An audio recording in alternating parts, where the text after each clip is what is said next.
Ah, goeie. Hoi. Mogen we jou wel even storen? Ja hoor.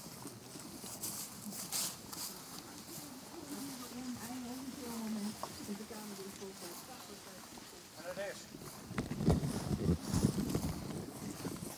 Waar ben je om het waanden? Scheep me even ontjermje. Ik heb juist de mest has een nice jong. Bij de dierennat. En er zit nog aardig wat jermen in. Dus zodoende. En wat voor wonderlijk apparaat broek je jou daarvoor? Dit is een speciaal pistool ervoor. Ik kan zo in de backspuitje. Als de molen hier door, dan wil ik daar wel wat, ja. Ik krijg nooit niet weer weer. Nee, want wat voor gwot zit erin?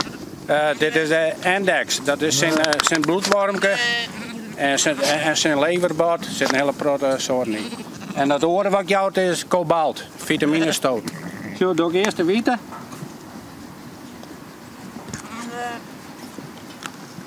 Die moet er even trots leggen. En dit is je vitamine. Zo. Groene streep. En hoe vaak maak je suks dwaan? Oh, ik heb 4 weken in die en ze zitten weer vol. Dus zodoende. En dan mag net steeds maar dezelfde ontwerpen uit. Dus dan moesten we een andere soort gebruiken. En is dit dan vervelend putje, omdat je het zo kwaddelien ekkeldien houdt? Ja, en als ze weer verzetten en ja. Het is net het mooiste werk, door lauwe doors. Nou ja, zal je kreeg balken krijgen als Ja, het zo maar zit. de honger direct, hè? En wat nou had je dit net goed bijhouden? Nou, dan gaan ze die of ja, en ze worden hartstikke mager.